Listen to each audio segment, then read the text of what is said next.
All right, we've made it to step 4 in the process that I use to help people take control of their drinking. And this step is called eliminate discomfort. So I want to very quickly cover where we've been. The previous step, we talked about managing discomfort. And what I had to say there was a little bit about what this discomfort is. Basically, it's emotion. I talked a little bit about the source of it. And I gave you some ways to kind of interact with yourself, to be with your emotional experience in a way that takes away the power of that discomfort of emotion to drive behavior like drinking. So I'm going to rewrite this, and instead of discomfort, I'm going to use the word emotion here directly, because this is a generalized framework and model that applies to everything in your life, not just drinking. And I'm going to here put drink, and let's just put action in a general way. And so I want to talk about what happens upstream, because, okay, I've given you a way to deal with the discomfort that makes it less problematic, but I'd like to talk about making it go away. So where does it come from? So in common language, we say things like, man, he really pissed me off, or the traffic frustrated me today, or, she is so annoying, or the weather is really crappy today, or, I'm feeling down because of the crappy weather. So when we do this, we're attributing our emotion to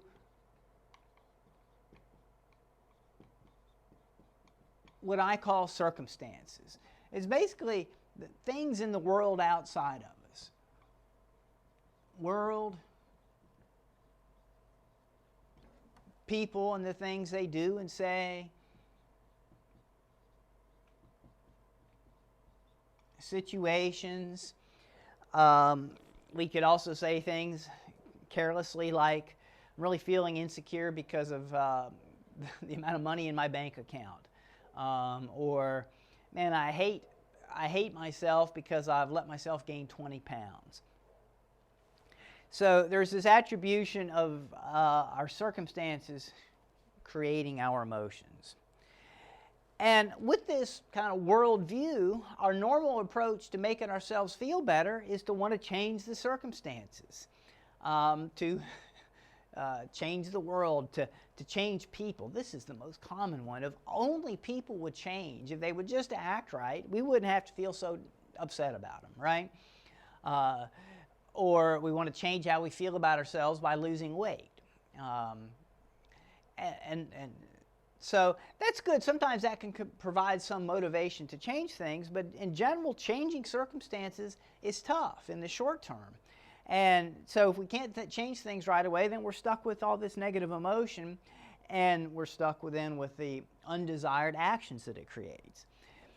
So the best news in the world is that our emotions, which are so important, don't come from circumstances. They come from our thoughts. They come from how we think about things. And I'd say this is true to about 90%. There are situations where if you are hiking in the woods and you almost step on a snake, you're going to experience fear. There's not a lot of thought involved in that. Somebody attacks you with a baseball bat, yelling and screaming, or you have some crazy traffic near accident unfolds in front of you when you're driving. There's not a lot of thought there that's going to create the emotions of fear and surprise and anger.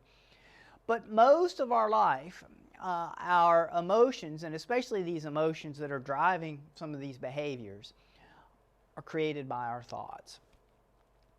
And so, how do you eliminate discomfort? Well, the solution is to become aware of, and then carefully, selectively start to change some of the thoughts that we have about the world. Now, as you start to look at your life this way and you look at thoughts, sometimes there's some that are easy to change. You really see how when you think about yourself a certain way, you feel some shame and guilt.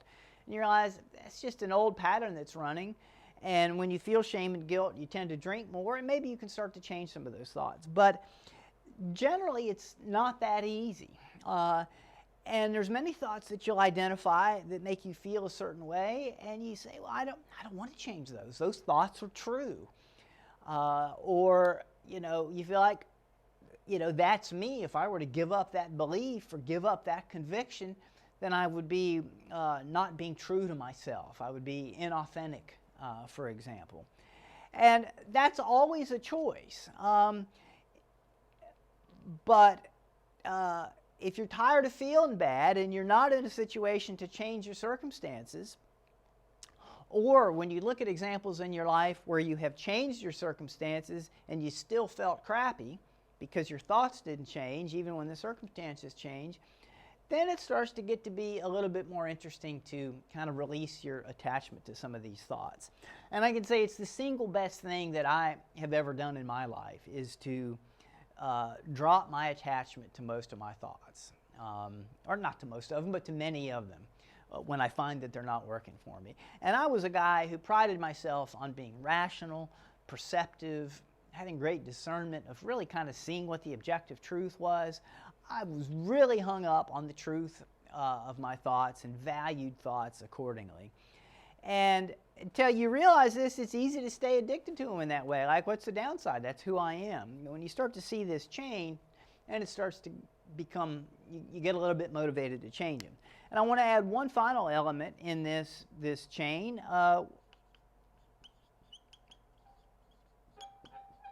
which is results.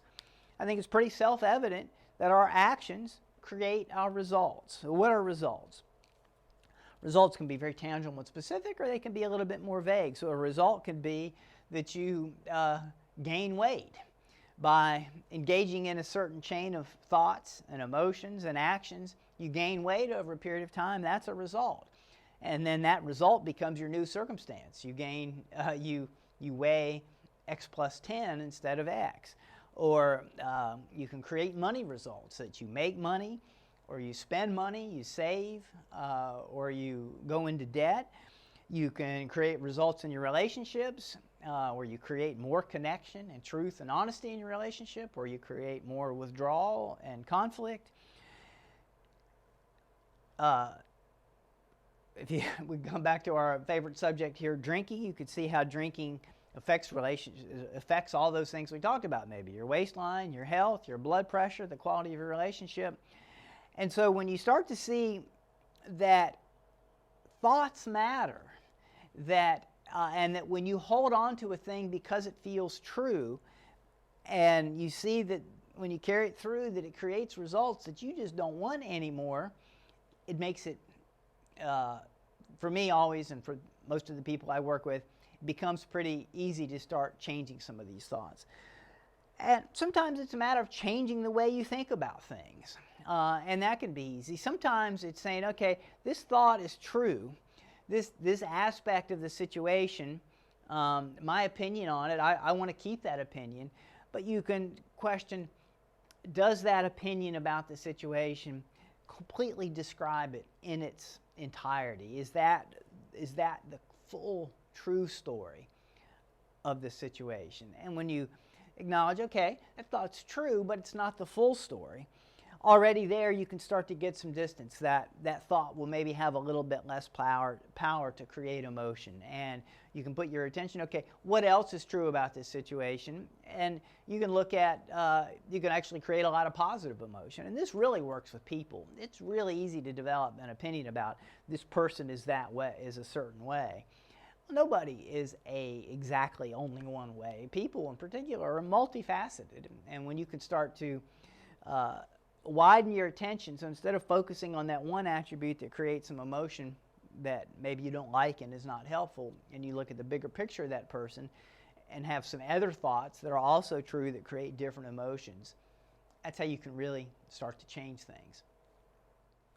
So I may have said this already, but what I want to say again is, as I have given up my attachment to my thoughts and my concern about their truthiness, and instead focused more on their effectiveness in terms of how they make me feel, act, and the results I get when I think them, my life is certainly much better. And I can say feel more authentic and more me than ever. I have not lost any sense of self or identity as a result of this process. So if that's a concern that you have, that's my experience with it, and so experiment and see what happens.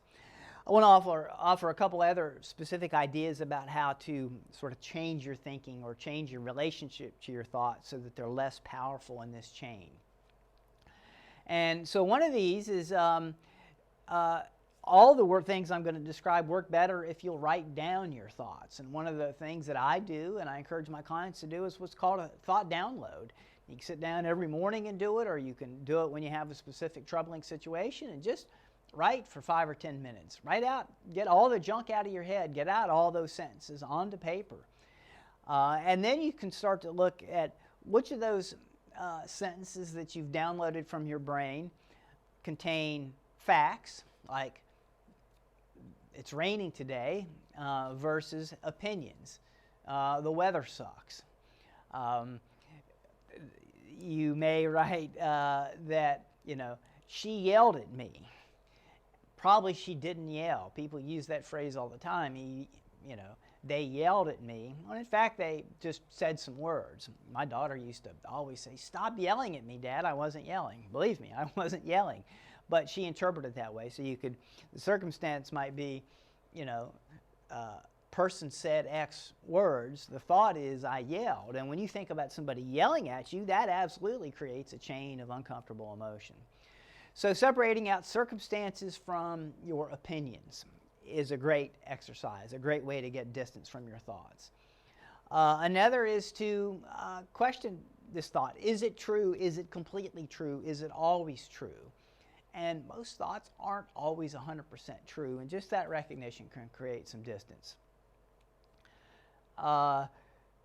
How would you feel and act if you didn't have that thought? If you could never think the thought again, what would be your emotional state and how would you act?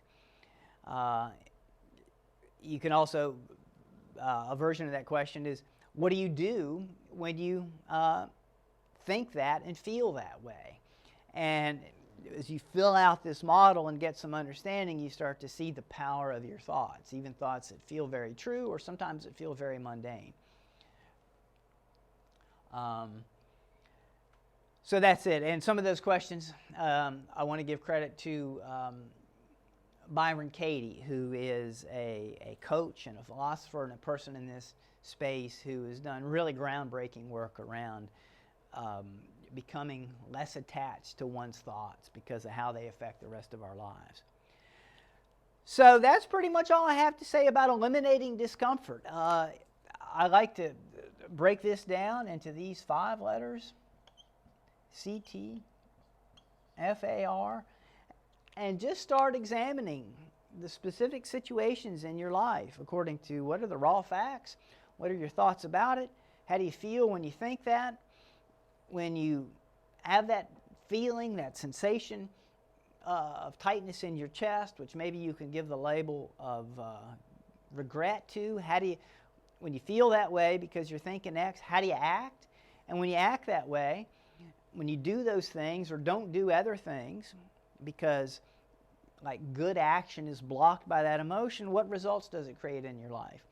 This is where you basically see what your mind is doing to you, and this is where you start to get to some leverage to say, okay, how might I think differently about this situation to change all this stuff?